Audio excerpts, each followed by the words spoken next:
As a kid in a very small, very remote town, I dreamed about learning everything I could about the real world, and this library helped me. And while I was haunting its stacks, there was another kid, a little girl, who was doing exactly the same thing. And we didn't meet then, but she grew up to become my first wife. Before we fell in love, we had both independently of each other fallen in love with humor, and especially the humorists of the New Yorker magazine, and especially these two early contributors, S.J. Perelman and Dorothy Parker.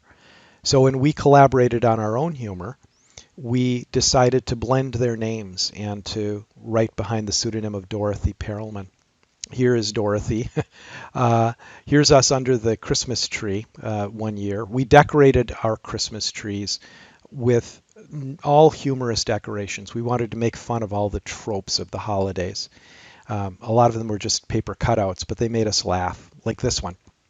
We hated this movie. The first time we saw it together, we were yelling at the TV, yelling at Jimmy Stewart, Donna Reed is a trap. Get out. You belong in the big city. So, needless to say, when we had a chance, we fled for the big city, or as big as we could afford.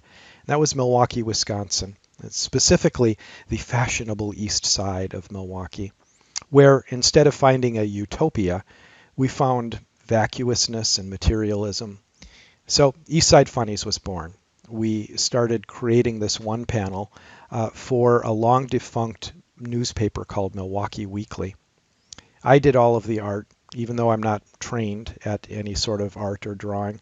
But that's okay, because what mattered was the ideas. We wanted to poke fun at everything pretentious and hypocritical and ridiculous that we found around us. And that included poking fun at ourselves on occasion. We realized that to most people, we were these weird, boring overthinkers. And that includes most of our own family. And, feeling that rejection, we just defensively started mocking ourselves and our eccentricities in our one panel. At that time, I couldn't find a job in Milwaukee, so I looked good in a suit and tie, as you can see here. I created a consultancy of just us two, my wife and me, and we would write copy for ads and for direct mailings.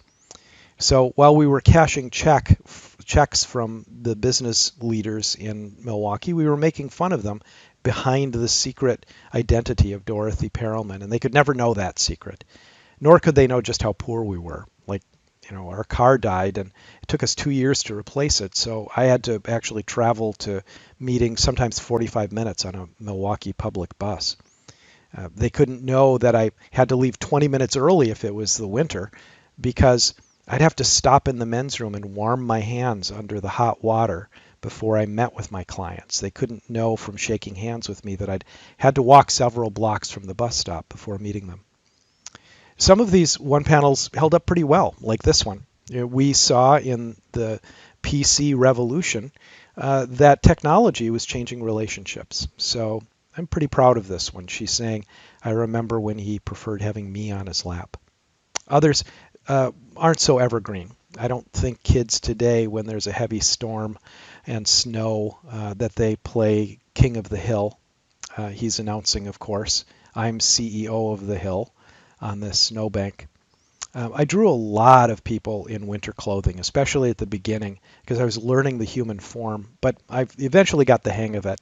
Like for this one where this couple is making eyes at each other secretly.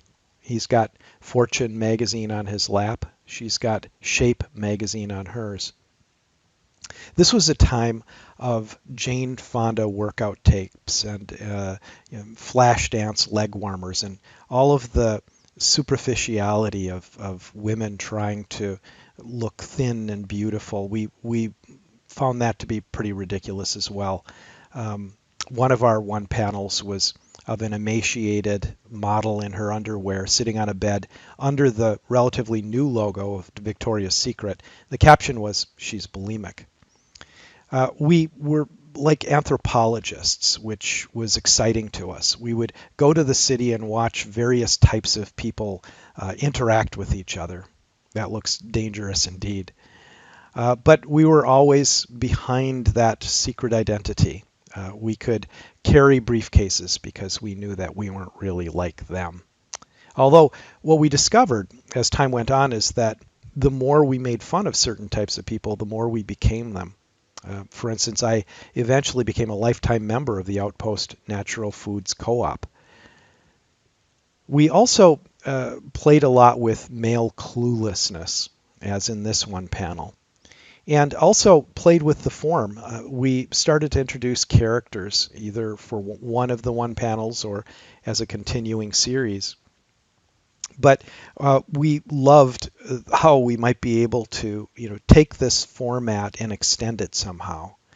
Like with this one, where Lisa, who is upset because Joe didn't even notice she was coming on to him, or Pam, Joe's wife, who's upset because Joe did nothing to discourage Lisa's advances, or poor clueless Joe, who thought it was an okay party, although the pate was a little salty, and now he wishes he'd never been born.